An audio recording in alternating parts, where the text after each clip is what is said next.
And here we are. Thanks for watching Numbskull News. Doing it live on a Thursday. I know Wednesday got jacked up. Sorry about that. The last couple of weeks it got jacked up. But here I am. Damn it. On a freaking Thursday.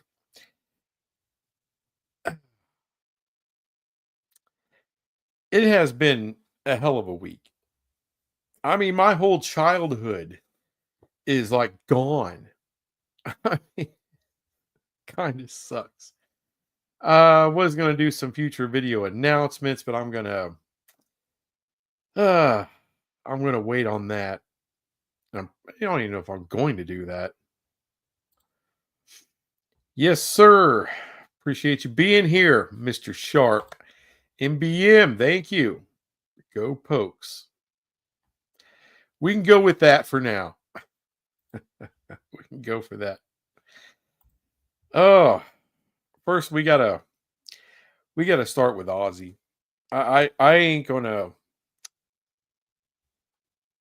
I mean, it just sucks. It just absolutely sucks.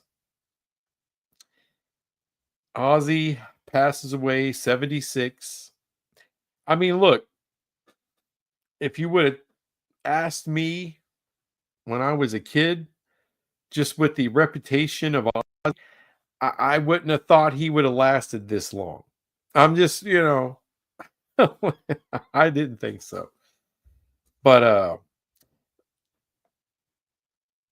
before I get to his legacy and impact, let me just give you a quick story on why I love Ozzy, why I've always loved the music and all that. Well, I haven't always. The guy, he scared me when I was a kid. He scared the hell out of me when I was a kid. Black Sabbath, really, I thought you were going to hell just for saying Black Sabbath, much less listening to them or buying a CD or something. But in my house, my mom would not allow me to own or buy metal albums. All right. And I got into it, a little bit late. It was like ninth grade is when I really got into metal. My parents were truck drivers. All right. So it was country music nonstop, maybe some Eagles, you know, things like that. And I remember going to a Walmart and I had fallen in love with metal when I first heard White Zombie Astro Creep 2000. That's not Astro Creep, sorry. Their first big album on Geffen, El Sexorcisto. A friend of mine came over, you know, as people would do back then. He had a cassette tape, and he had on one side it was Astro. It would not keep wanting to say it was Thunderkiss 65. The other side was Tool Undertow. I Upon first listen to Thunderkiss, man, I fell in love. I'm like, that is awesome. That's my shit. That's it. That's it for me. Sober on the other side, I liked it, but I was kind of still a little unsure about Tool. I fell in love with them later. Um, but maybe a few months later, we were at Walmart and I saw the Black Album. I had heard somewhere in passing in high school, as you would back then. I had heard Enter Sandman, and I was like, wow, what a freaking amazing song. And in middle school, I wasn't ready for Metallica or any of that stuff. All right. I remember being at my one of my best friend Eric's house, and he was into all that. And he had Master of Puppets, and we were going through it, and it was at night, and I was like, man, this is all crap. I don't like it. Which is insane for me to think now, but that I just wasn't used to that. And then oh, what song was that? Sanitarium, Welcome Home Sanitarium came on, and I was like blown away. I didn't know guitars could sound like that. And then, it got heavy, and then I was like, they just ruined it. Anyway, back to Ozzy, like we went to Walmart. I wanted the Black Album. My mom said, hell no, we ain't having that devil shit in our house. Well, my aunt was a hardcore Christian. hardcore Christian woman, and her and my mom had went on vacation somewhere, so at that time I'm like, ninth grade or something. I was allowed to stay home, me and my brother. So I a friend of mine and their parents allowed us, they took us to the store, to the mall actually. And I had, still had some money from mowing lawns or whatever, and ran across No More Tears. I had heard the song No More Tears, I believe, and I wanted the album. So I bought the album. And this is freaking Ozzy Osbourne, Prince of Darkness, and my mom ain't allowing this shit into her house. So I'm listening to it and I had a plan and it freaking worked. Anyway, parents come home. Aunt Laverne, hardcore Christian, is there. I'm like, hey, Aunt Laverne. Not my mom, not my dad, not nobody. My dad didn't care what I listened to. That was my mom's problem. Anyway, I brought Aunt Laverne in my room. I had a little stereo set up, Well, actually, it was a pretty nice stereo setup. And I put in the Ozzy CD, put it on Mama, I'm Coming Home. And that woman cried. She loved that song. I'm like, you know who that is? That is the devil himself, Ozzy Osbourne. And she was like, get the hell out of here. I'm like, it's Ozzy. You just cried to an Ozzy song. She talked to my mom. After that, I was allowed to buy whatever metal CDs and bring it. I got Metallica. I got Nirvana. I got I went back to the whole of Metallica's catalog and brought that in. Megadeth, everything. Pantera. And of course, White Zombie. And it's insane to think that Ozzy made it okay for me to listen to metal. The Prince of freaking Darkness pulled it off for me. But what's his legacy? People are going to talk about the music, and the music was superb. It was great. Solo stuff. And let me tell you something about Black Sabbath. There's a lot of people out there, when they talk about who invented heavy metal, they want to throw in Led Zeppelin. They want to throw in Deep Purple. No. If anything, they progressed hard rock. Black Sabbath, they were the inventors of that sound. That sound that you can hear in every metal record. I'm not talking Poison. I'm not talking Motley Crue or Cinderella. I'm talking the heavy shit. From Slayer to Sepultura to I don't care if you listen to Five Finger Death Punch. I don't care what Tool, any of them. Any of them. Thrash, grindcore, hardcore, death metal, Norwegian black metal. I don't care what kind of extreme stuff or radio friendly stuff you listen to. It all spawns from Black Sabbath, every damn bit of it. Those wonderful tritones, they are the inventors. But what is Ozzy's himself? What is his legacy? Hundreds of bands that got their big break because of Ozzy. That's his legacy. And I'll be damned. The Back to the Beginning, just a couple weeks ago, his send-off, his goodbye to the fans, his last concert. He did it one more time. I'm sitting here watching a stream of it. And, it was all these super groups and these, insane amount of great talent coming in to play homage and play on this festival and, pay tribute to Ozzy and the Sabbath. And I heard, welcome to the stage, Youngblood. And I'm like, oh, who the hell is Youngblood? And why is he in here screwing all this up? Then they go into a rendition of Changes. If you're not familiar with the song Changes, Ozzy throughout his career and with Black Sabbath as well, they would do a ballad here or there, not a love ballad. It's their own thing, right? Um, but like "Mama, I'm Coming Home" or "See You on the Other Side." Those, some of the bigger ballads of Ozzy's. "Changes" was a ballad, but it wasn't a big one. All right. Now it's legendary for the Aussie community, for the people, his fans. It's a it was kind of a minor hit back in the day. It was a hit, but not one of his big ones. It wasn't Crazy Train, it wasn't Mr. Crowley. It wasn't that kind of big. But anyway, Young Blood goes into it, and I'm like, okay, okay, let's see what this jackhole has. And he blew me the hell away. By the end of it, when all the instruments drop off and it's just him and the crowd, my hair was standing up. All right, I had goosebumps all over, just like, holy shit, this kid brought the energy, he brought the heart to that song. Holy crap! So one more time, Ozzy introduces yet another artist to the world, and especially the metal community, who I'm sure, just like me, had no idea who this dude was. Well, I'm going to go through his back catalog and find out exactly who he is, because holy shit, that was amazing.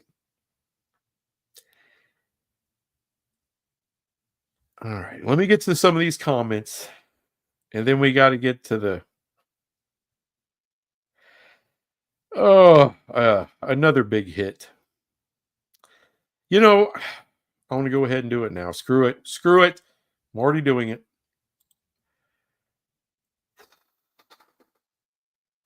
Today, Hulk Hogan, aka Hollywood Hogan, aka Thunder Lips, aka Tony Balea, I believe his name was, passes away, cardiac arrest. Son of a bitch, 71 years old. It's not even that old. I mean, well, the average age, the lifespan in America is like 77. So a little young for Hogan to be bowing out. But and tell me, our childhood just got ruined today. Thanks, Father Time. Thanks, whoever the cardiac arrest fairy is. Screw you. If you have a Mount Rushmore, that's a popular thing for sports. I hate that Mount Rushmore talk, but people really do it with wrestling. Who's the, because I watch a lot of these wrestling podcasts, and they always like, oh, who's your on your Mount Rushmore of professional wrestling? Every one of them that doesn't say Hogan number one is an idiot, is a moron, is a dipshit. And I'm talking about big time legends here that won't give Hogan his due flowers. They probably will now, but yesterday, no. And the days before, no, they wouldn't. Hogan's the greatest of all time. And don't tell me, oh, he only had a couple of moves. Go watch some tape of him in Japan. That dude was throwing drop kicks. He was doing mat work. I mean, this dude can actually go. He can actually wrestle. He toned it down for the character of Hulk Hogan. He didn't have to do all the crazy shit. He didn't have to fly off the top rope to electrify a fan base or a crowd. Him and Vince McMahon built WWE. So don't give me Stone Cold, don't give me The Rock, don't give me The Undertaker. All of those people were able to pop off in the house that was built by Hulk Hogan. And wait, it doesn't stop there. I use this picture on purpose. This dude, all right, him and Vince had a bad parting of the ways in the early 90s because the whole steroid trial thing. He goes to WCW. First couple of years, you know, the old red and yellow, the old Hulkamania stuff, all that stuff's kind of getting stale. People kind of getting tired of it. And Kevin Nash and Scott Hall come into the WCW, and all of a sudden this idea gets bandied about. Hey, let's start this heel group. We're invading WCW, right? They talk about the third man. We got a third man. We got another friend coming to the party, and we're going to take over this thing. Turns out it was Hulk Hogan, who became Hollywood Hulk Hogan, the greatest heel, bad guy, villain in all of professional wrestling history. Coming from being the greatest babyface good guy to the most hated villain. Holy crap. And it worked so well. It was so popular. WCW actually became the number one wrestling company in the world, beating the WWE. That's unimaginable. Think about that now. You think about any company out there, period, in the story being bigger than WWE? No. But it happened in the 90s when the WWE was a monster back then because of Hogan. And then they got beat because of Hogan. Yeah. He's the greatest of all time. No one can draw money like Hogan. No one can sell out an arena, sell out pay-per-views like Hulk Hogan. And to say otherwise, you're an idiot. And I know there's those people that are just, no, it's The Rock, because look at all the movie career. He's the biggest. This match, they had a match, WrestleMania 18. The most, and it's gone down in history. Every commentator, every person who makes their living in and around the wrestling world will tell you this is the biggest, most influential wrestling match of all time. The Rock, who I would put The Rock on my Mount Rushmore, but behind Hogan. They go into that match. It's Hollywood Hogan. He's the bad guy against The Rock, the good guy. And the crowd is cheering for Hogan. Why? Because he's Hogan. He's Hogan. It's probably the loudest crowd that has ever existed for that match. Guys like Michael Cole, who's a ring announcer, he said, when he was there, that's the loudest he's ever heard it. And he's been there since he's still with WWE as an announcer. So you tell me, who's the greatest of all time? I'm telling you, it's Hulk Hogan. Rest in peace to both of them. Hopefully I will see them again. Or actually get a chance to meet them. That'd be cool. Meet you in heaven? Oh, that'd be awesome. MBM, I'm a Sabbath purist. Sorry, Dio. Dio had some good songs with Black Sabbath, but it's not the same. Bad week for the 80s, kids. And here's, both Ozzy and Hogan were doing huge in the 90s. So I know they kind of really made their solo careers, if you will, with Ozzy and Hogan doing his WWE. I know they got big, super big, gigantic in the 80s, but they were doing work in the 90s. They were monsters in the 90s. But people like to just throw something in a decade and call it a day. I was raised on the Beatles and Eagles. I listened to neither. I like some Eagle stuff and I like some Beatles stuff, but Black Sabbath destroys both of them. Seen Tool a few times. They're good, but need to release more music. That's the thing, MBM, with Tool. When they work together, they're great. But Ronnie, Maynard James Keenan has said multiple times in interviews. It's just you got four. You got what, four people in the band that just huge egos, and it's hard for them to come together and actually work together. The Paranoid album was about anti-war, anti-drug, powerful messages musicians used to convey. Yeah. And by the way, that Back to the Beginning concert, there was no auto tune, there was no pitch correction. Nobody used any of that because that's what's wrong with today's music. That rendition that Youngblood gave, you can hear the man's soul, you can hear his heart. That's what's beautiful.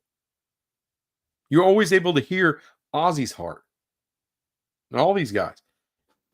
A lot of these guys don't have the most beautiful singing voice, but they got a hell of a yelling voice, and they don't use all that crap on their voice. I mean, if you want to be Rob Zombie and that's your thing, okay. But if you don't need it, and it's not for an artistic flair or anything. Yeah. Doom metal, SG with the fuzz. I hear you. All about Megadeth, LOL. Hey, Megadeth's pretty damn good too. All but Megadeth. Yeah, I don't know if Megadeth was there. I think the rest of the big four were there. I know Dave Elferson, the old bassist for Megadeth, the best bassist for Megadeth. He was there. I don't know. I don't know if the other guys made it. They're dropping like flies. They are. It's sad. The Monday Night Wars was the best era of wrestling. It truly, truly was. I really miss WCW. That was good shit. People slam it all the time. But then again, if you're the victor, you get to write the history if you're the WWE. But as a fan, just watching the WCW back, watching Nitro, I mean, it was awesome. Watching, the cruiserweights. You didn't get cruiserweights in the WWE back then. You just didn't. You got ICP. I mean, you got so much good stuff. Oh. To those wrestling snobs, if you can't do 360 splash into head scissor Frankensteiner, then he's not a real wrestler. Yeah, there's a lot of idiots out there that don't know jack and shit. No one could tell a story like Hogan. I mean, like I said, go back and rewatch that Rock match. How they both kind of just knew what to do. Like, The Rock knew, okay, I got to start being more of a heel here because that's what the crowd is doing.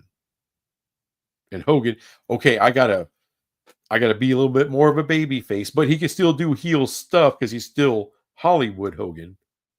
And the crowd popped when he would start hitting The Rock with the weight belt. And then when The Rock got the weight belt and hit Hogan, they popped too. So it was just, it was insane. It was insane greatness that you just don't get that shit anymore. And like you said, there was no, insane, fucking top rope dive from, into the crowd or onto the floor. There wasn't all this, crazy shit. No one got the tables, ladders, or the chairs out. It was a very basic match. But the way they told the story hyped your ass up without any of the goo goo gaga bullshit. Mike Sharp, Slick Rick was always my number one as a kid, but Hulk was right there. I hear you. MBM, Ultimate Dragon, underrated. Rey Mysterio, Juventud Guerrero, also underrated. Psychosis, all that, dude, that WCW shit. Those guys were so freaking awesome, dude. It was awesome. I think it's Ultimo Dragon, not Ultimate Dragon. They're MBM. To Masta, I'll take WCW's last shitty year over this AEW nonsense. Oh, yes. Yes. In a minute. You know why? Because Jeff Jarrett was smashing the hell out of people over the head with his guitar that last year, and he's entertaining. He's entertaining. Slap nuts. I like that guy. He was a good heel.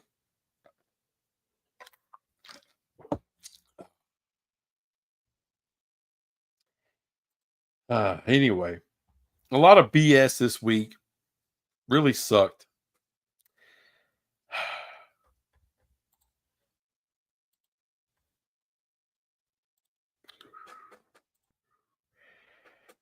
All right.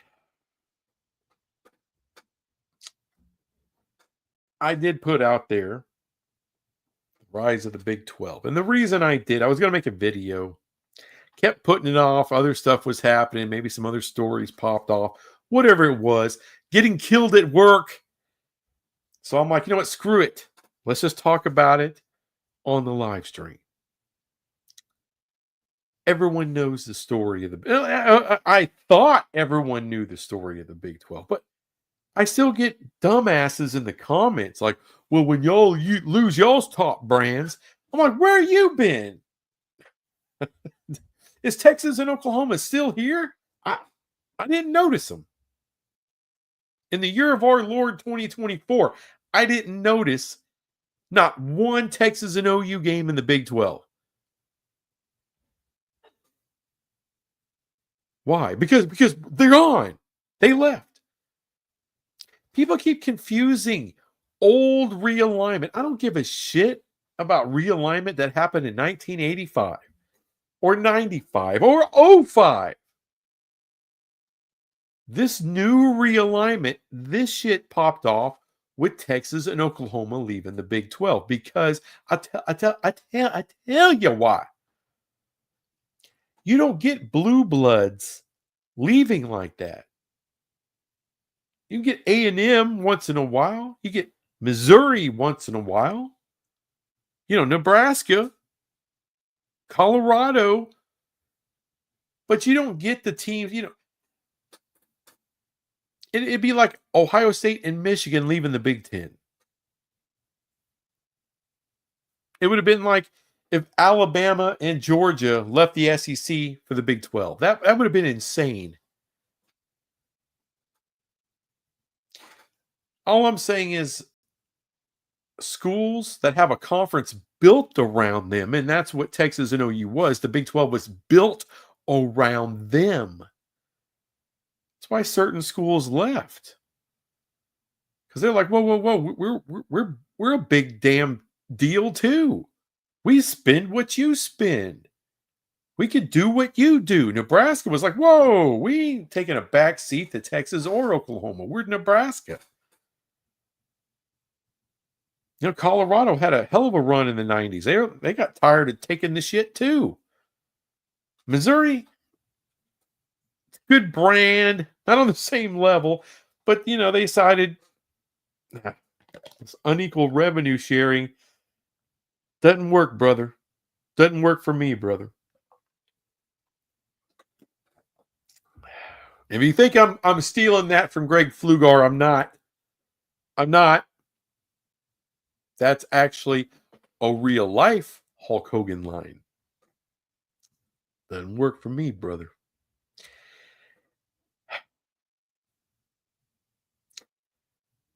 But you see what happened with the Big 12.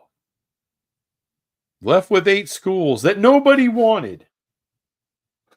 They coalesce. They add in the best G5s possible. Sans Memphis. I'll touch on that here in a little bit. And you get this thing back up to 12. Of course, Texas and OU were still there. So it's technically 14, but whatever.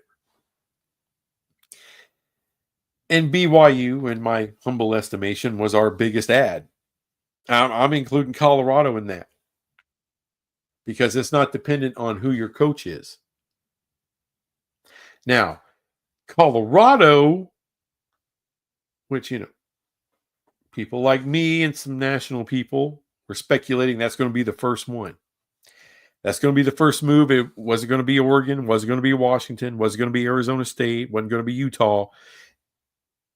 The first move was going to be made by Colorado, and I'll be damned if it wasn't.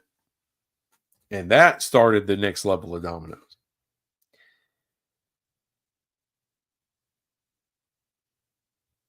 But BYU is just a huge freaking ad. That fan base, that national, dare I say, global fan base is paying dividends for the Big 12 and will continue to pay dividends to the Big 12 for a long time. Now, why doesn't anyone talk about the Big 10 going after BYU or the SEC? Well, the SEC, it's out of the footprint. But what about the Big 10?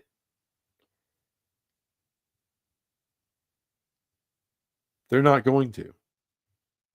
They're not going to. And I've covered this in a couple of BYU videos I've done. People don't. It's not really out in the open. It's kind of behind the curtain, but people don't really like Mormons. You see, it's not. It's perfectly fine. I should say it's not okay to take a shit on Muslim people, right? That's not cool. It's not cool to take a shit on Jewish people, right? Oh, there's connotations to that. You could be, a part of the Klan or something if you come after them. But Christians, it's okay. And if we get more specific into Christianity, Mormonism, that's the one that you can kick around whenever you want. Even other Christians kick them around. So that would be the biggest reason that no one's talking about them going possibly to the Big 10. All right, you're talking Kansas. Kansas is legendary basketball school, football. They haven't been jack shit for a very long time, a complete doormat for the Big 12. And recently, with Chris Kleiman, they've turned that around. Had a disappointing year last year. Ended strong, but disappointing. Almost made a bowl game, but they were expected to do a lot more than almost make a bowl game. I still think they could be sneaky good this year. I mean, is it enough to say dark horse? At least, I don't know. But Big 10, SEC, no. You got 16 nice brands here, but they're not that nice. You see, this new realignment is different than what it was in the past, where people are looking at your academics, people are looking solely at the market. Rutgers, Maryland, because those weren't brand ads, those weren't football ads. It was, look at all the championships they got. No. Look at all the viewership they got. No. They were added for market of the Big 10. But that's old realignment, not the new shit. New shit. Viewership is number one with a bullet. Football viewership, not your basketball viewership. And good luck finding those numbers anyway. But football viewership, that's what sells. That's what sells. That's what advertisers want. What about your market? I've really downplayed the market stuff, but you know what? In a streaming future, market will be important for advertisers. Now, does that mean, that means you're saying UNC is going to, no, I'm not. Because you got to have the viewership. That's number one. You got to have the viewers in order to advertise to. So I don't care about your market. If no one's watching you, problem. Now, because before, like Rutgers and Maryland go into the Big 10, because of the markets, see, that's based off of the linear model. That's what that's based off of. Because they're Now you can sell the rest of the Big Ten in those markets, especially with the Big Ten network. But with streaming, you're global. If nothing else, you're continental. All right. You markets don't matter in that respect anymore. But do they matter to advertisers? Yeah, as long as you're getting the viewership. As long as you're getting the viewership, then it matters.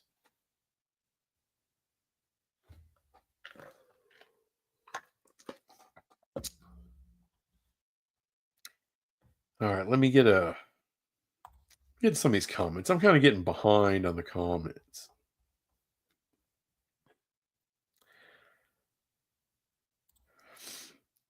Friends call me Sean. Surfer Sting evolving to the Crow Sting was legendary. It absolutely was huge. And I think we got Scott Hall to thank for that. That was massive. MBM, I think the Big 12 will come out better than the ACC leftovers. Yeah. Take a look at the pack. Take a look at the pack. Rye Guy. The SEC is trying to build around them as well, mostly Texas.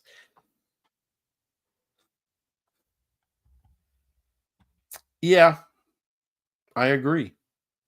Look, Texas and Oklahoma going into the SEC is a complete game changer for the SEC.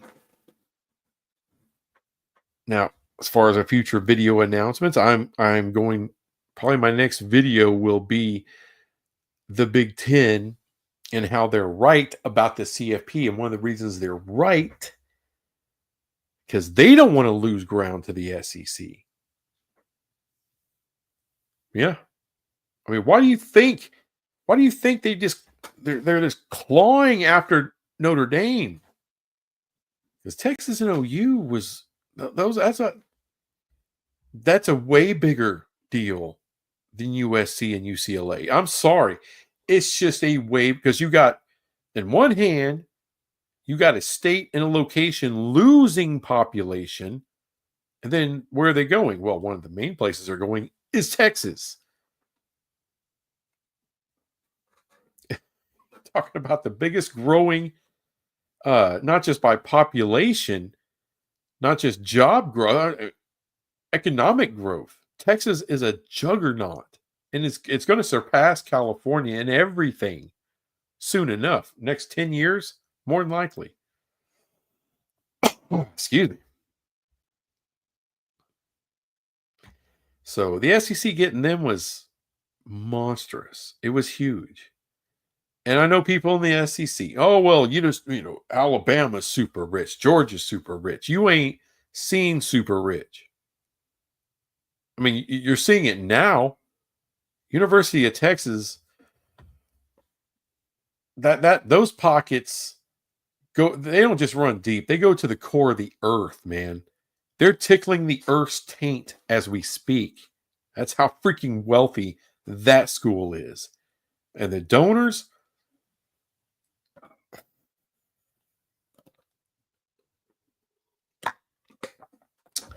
we've been talking a lot about Cody Campbell. There's a lot of supporters, if you will, of the Longhorns that can buy and sell Cody Campbell multiple times. Just saying. I'm just saying. The Longhorn Network was the knife in the dark. Oh, it wasn't in the dark, MBM. It was out in the open and everyone knew it. That's why these teams left. That was the biggest reason, was the freaking Longhorn Network. Daniel Gygax, what's up, dude? And now Alabama, Georgia, Florida, and Tennessee can say no to Texas.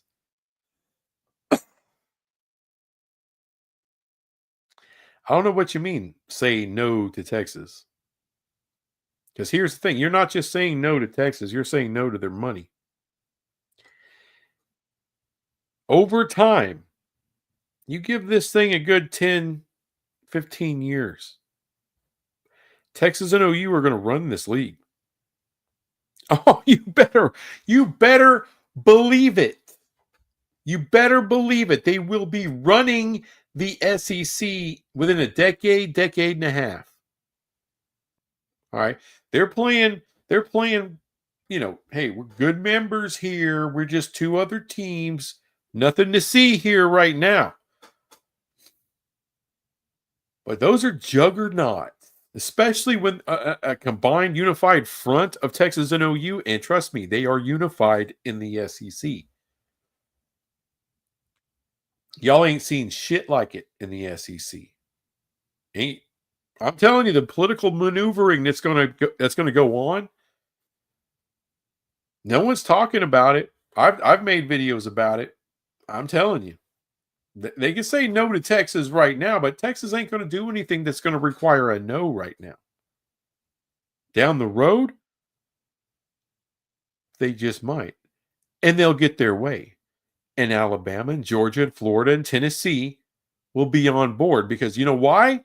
Because they're going to love the money that Texas is bringing in the bitch. Oh, you ain't seen the end of the SEC making big bank. They ain't even scratched the surface yet.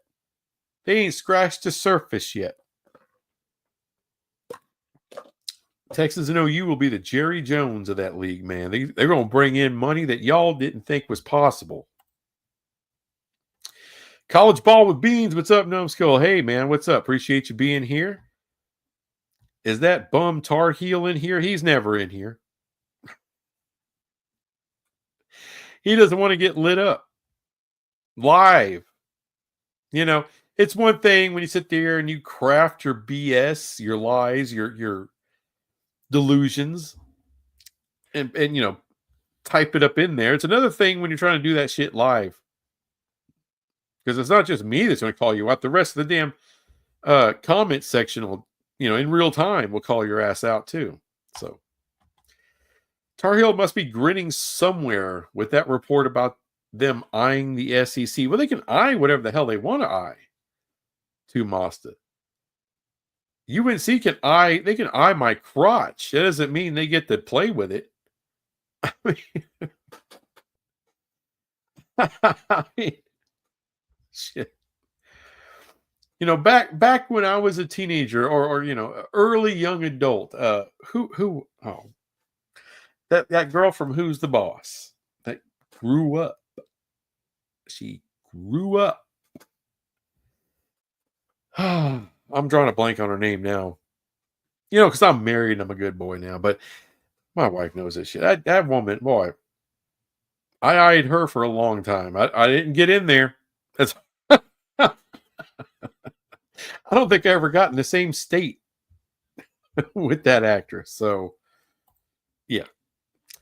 But ESPN won't pay UNC to go to the SEC. You can't convince me. When I see UNC cashing $100 million a year, I'll believe it. Didn't Kansas also have that fat mobster guy as their coach 15 years ago and had one good year? I couldn't tell you. Rye guy. But I mean, old Lance, oh, yeah, it wasn't Climb. I was thinking Kansas State. Yeah, you're right. Lance Leipold, and you misspelled it. You didn't spell it right. Hey, I made the bigger mistake. Go ahead and misspell his name. I screwed that up. Yes, Kansas did have Charlie Weiss. Oh, Charlie Weiss, gangster. It's a little nice, isn't it? Mark Mangino.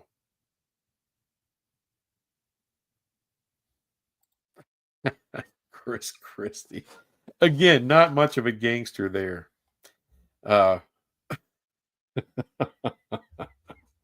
Now, I remember when that guy was popular. That was crazy. Daniel Gygax, Numbskull, if it's all about academics and markets, the Ivy League would be the number one athletic conference in America for viewership. Oh, wait. Yes.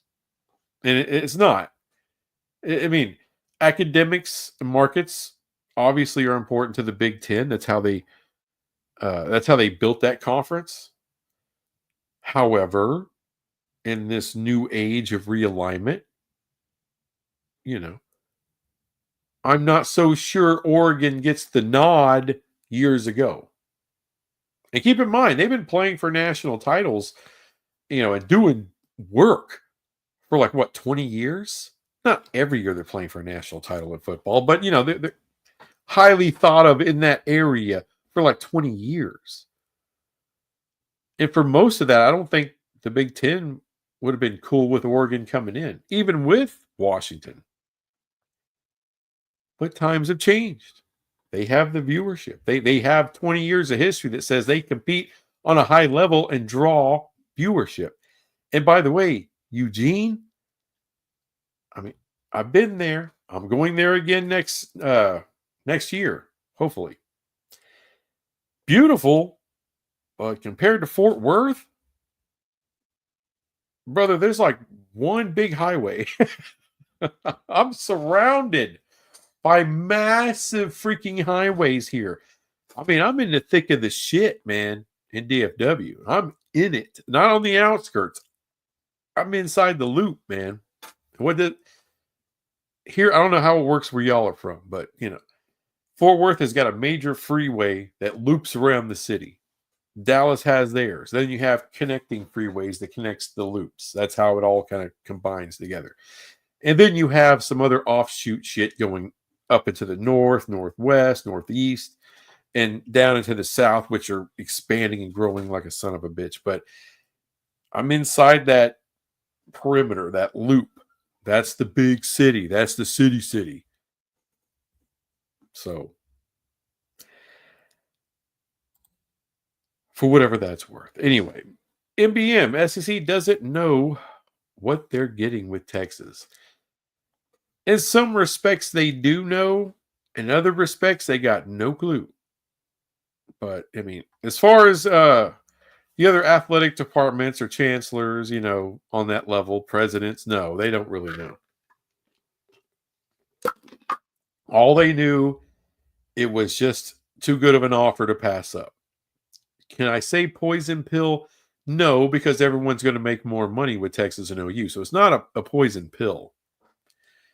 Now, if you're a person that likes to have the political pull and all of the political stroke within the SEC, then yeah, it's going to be a poison pill for the people at Alabama and the people at, name a school that you think has a lot of political stroke within the SEC. That shit's going to change. That's what's going to change in the next 10, 15 years. Things are going to run through Texas and OU.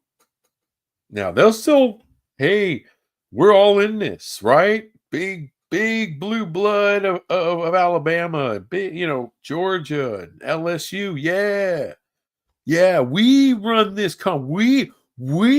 That's what they do. They love to say we, but when they say we, they're talking about Texas and OU. They're not talking about the rest of y'all.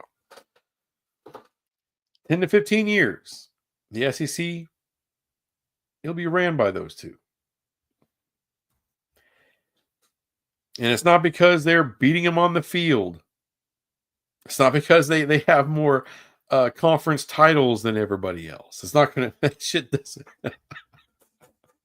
If you think that winning, no, that's not the big deal. Because you need to understand what else is going on in the country. All right. Back in, back in the 30s, right? That's what made Route 66 famous, was you had the Dust Bowl and all these people migrating to California. So, because they couldn't make a living as farmers anymore in the middle of the country. They were dying. So they packed all their shit and went out there. And California became a juggernaut economically because of that. I mean, back then, Hollywood wasn't shit yet. It was just it was a cool little trinket. It wasn't a big thing yet. And there was farming out there, but then you got real professional farmers. There were professionals out there too. But, I'm saying, from the heartland, And those people went out there and that place blew up. California blew up. California dreaming. Well, now you have a whole nother kind of dust bowl going on out there, like a fireball. And everyone's moving back. And not just anywhere, but all I'm saying in the coming decades, Texas is going to be every bit the juggernaut California used to be, and then some. Florida is going to be huge too.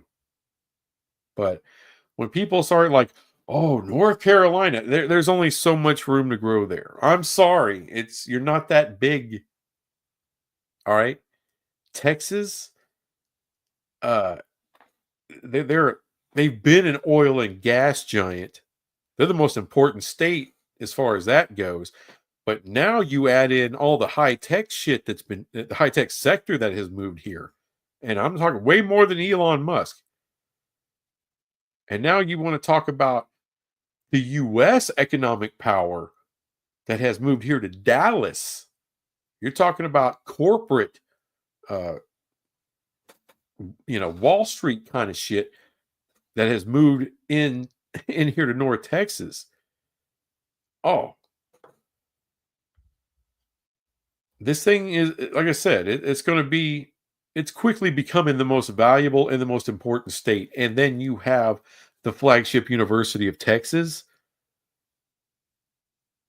and you don't think any of that's going to matter in terms of the political stroke and the power that university is going to have at its disposal within that conference.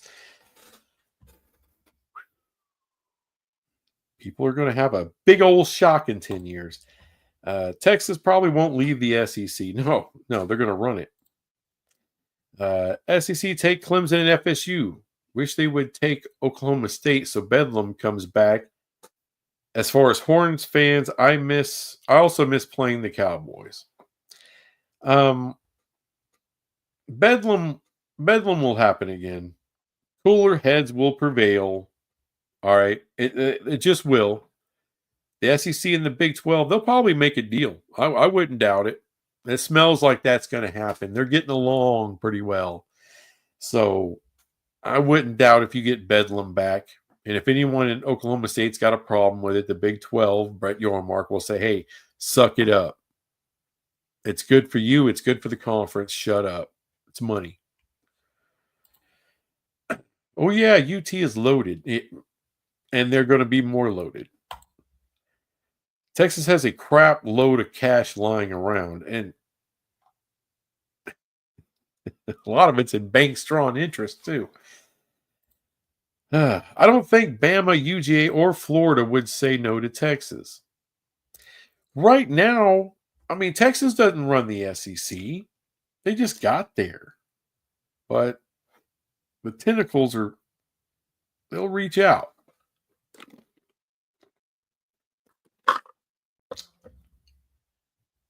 Now, Florida and Georgia definitely, they're going to be power brokers too. They are right now. And I don't think that's going to change. I mean, Georgia is a big time market. Florida is growing like a weed too. It's very important.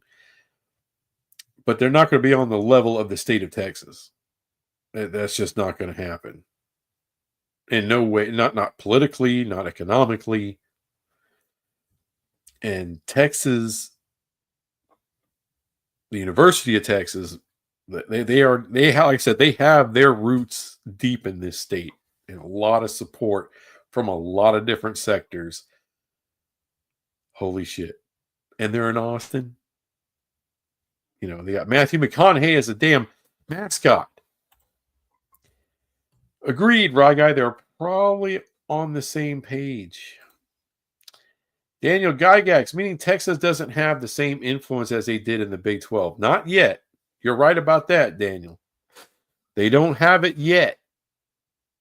But look, Jerry Jones didn't have a lot of pull, power, stroke, or influence in the NFL. But a good solid 10 years as an owner. Oh, he was the and still is one of the main owners of the league. Like, more stroke than anybody else. Some of that has waned as he's gotten older and kind of, it's not talked about publicly, but he's taken a few steps back. But in more of his prime as an owner, talking late 90s, early 2000s, into, I say into the solidly into the 2010s, he was the owner. All right. Nobody made moves without talking to Jerry first. And there's also a reason there ain't but two teams in Texas. You notice that? I mean, Florida's got what? They got uh let's see, you got the Dolphins, of course, you got Tampa Bay, you got Jacksonville, you got three teams there. California, yeah, because you got the Chargers, you got the Rams, used to have the Raiders, but you still have the Niners.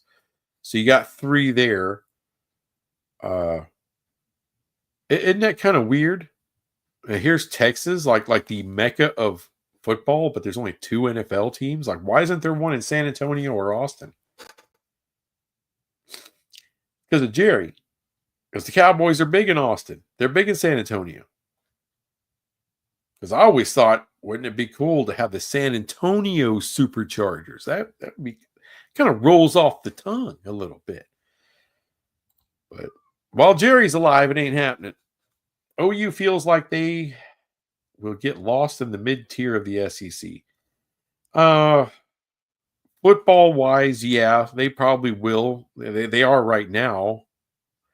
But as far as political connection and what they have with Texas, they know they're a great toady for them. And their former Big 12 schools come in there, so they did it together. So as far as like their success on the field, that's not going to matter in terms of the political stroke OU is going to have, having their close association with the Longhorns, or I should say with the University of Texas in large. Leah Remini? No, but she was hot. No, look who's the boss. Leah Remini, that's not her. There you go. Alyssa Milano. I met her on a USO tour and nice. Dude. There's a certain vampire movie.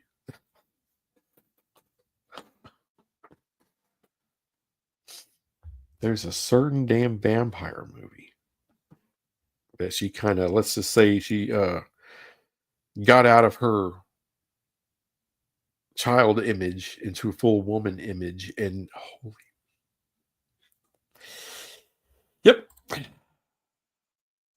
been a fan ever since. Maybe you can lump Eugene with Portland market.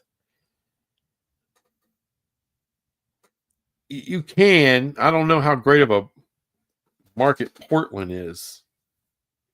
I mean, it's a great market for fentanyl, but but look, I mean, really, the Ducks kind of own this state. I mean, I think it's not just Portland. The entire state kind of. I think they support them, and they're a big national brand too. So you got Ducks fans, you got Oregon fans all over the U.S. So they're not really dependent on that. But I mean, I'm sure they get plenty of support from Portland. But as far as what you can sell, it's a market. It's a nice market. It's not some super huge shit, but it's nice. But Eugene is 2 hours from Portland. Yeah, at minimum, depending on traffic.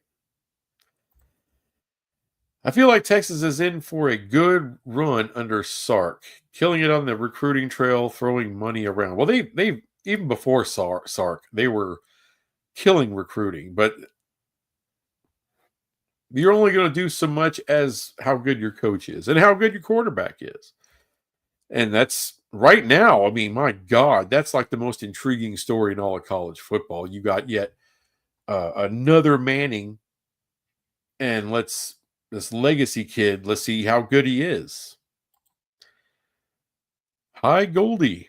Oregon and Oregon State are well represented throughout the state, and everyone travels for game day. Interestingly, Oregon State is way bigger university in terms of budget and student population.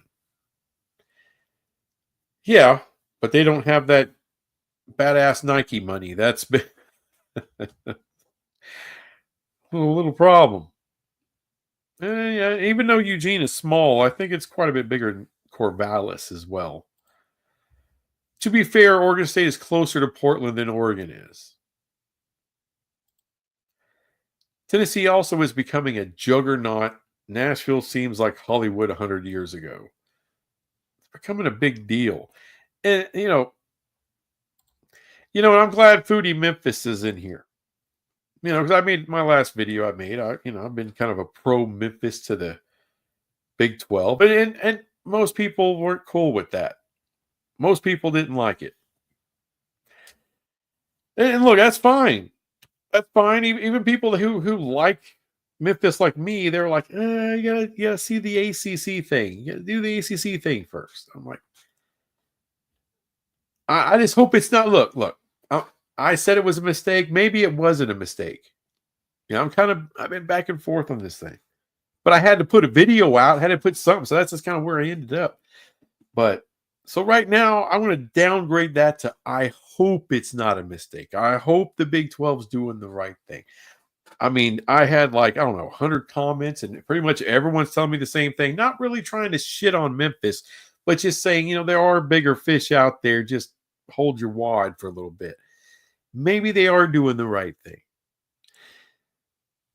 And yeah, someone was like, well, what do you mean someone was being arrogant? I'm like, well, I'm not saying they were. I'm just saying it just kind of sounded a little arrogant from some, anonymous Big 12 president. It sounded a little shatty, if you will. I didn't like that much. So I don't really miss playing Stanford or Cal or Arizona or Washington State. Actually, I do really miss the Pac-12. That's fair. That's fair. Are you a husky? Hey. This isn't some hookup site here.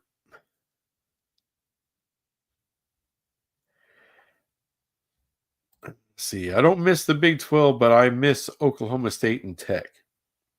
That's fair. That's fair. I mean, look, you got your own thing going on right now. That's cool. Ducks. Hate you, Dub. Who doesn't?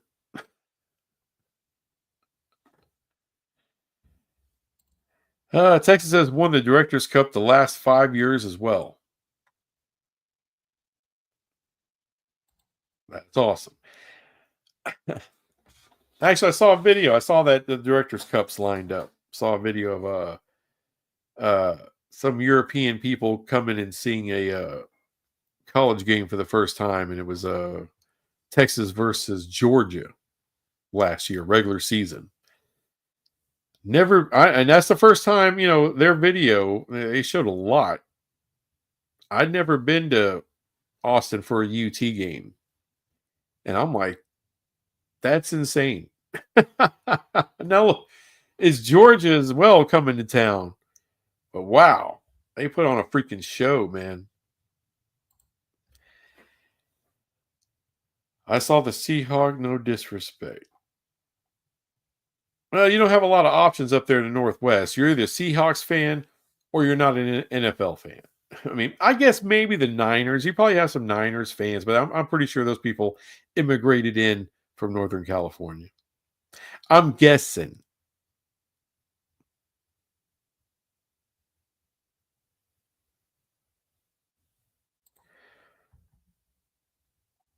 That's nice. Now, I have heard of Bend.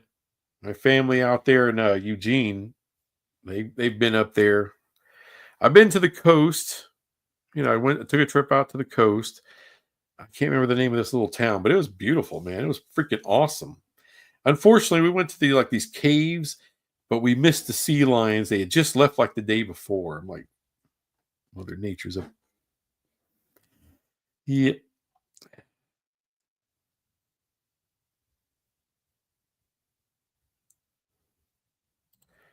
Penn State versus Texas this year.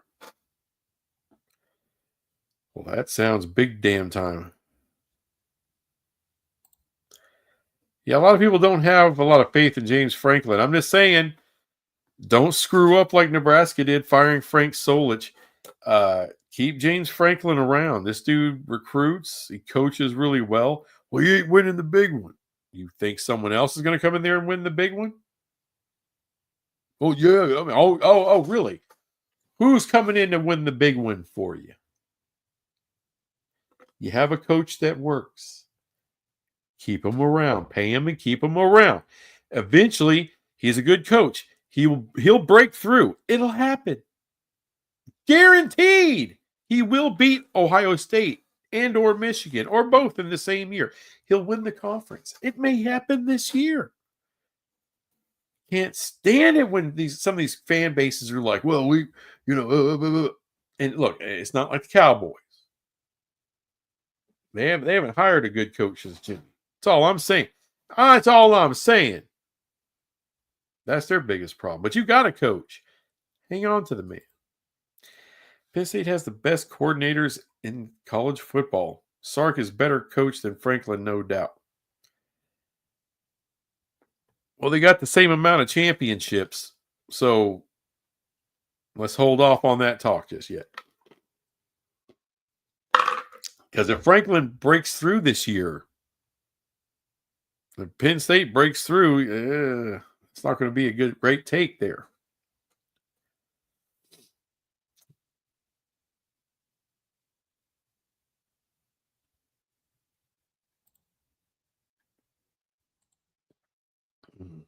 You won't see improvement this season with Penn State?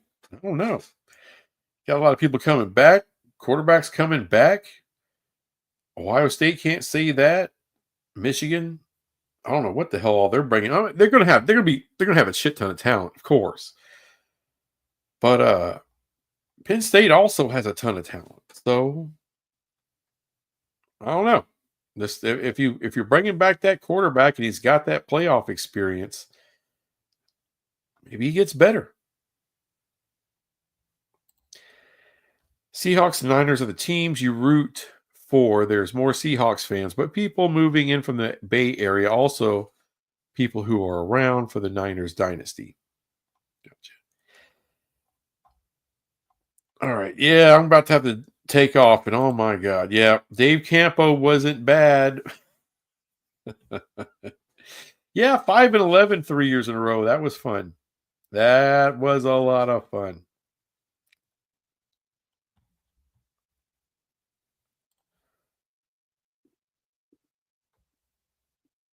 All right. Bob Swanger said Franklin has over 100 wins in 11 years, which is great. He's got to win the big one, though. Okay, well, fire him, MBM. And like I said, look what happened in Nebraska. Frank Solich was doing a freaking great job. You brought in Bo Pelini, who was also knocking it out of the park. Oh, but, we're not winning the conference every year anymore.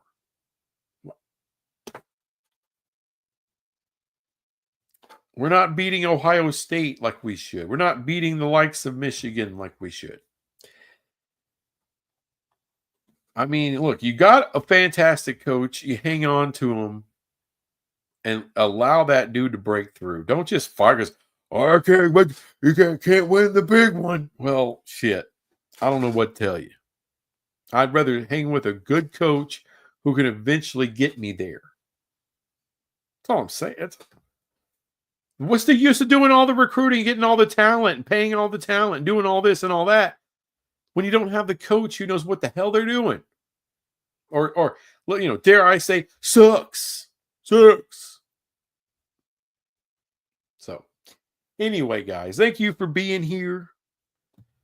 Try to be a little more consistent with my live streams, usually on Wednesdays. So hopefully, unless I catch a case of death, I should be able to make it next Wednesday. Anyway, thanks for watching this crap. Be back with some more later. Bye.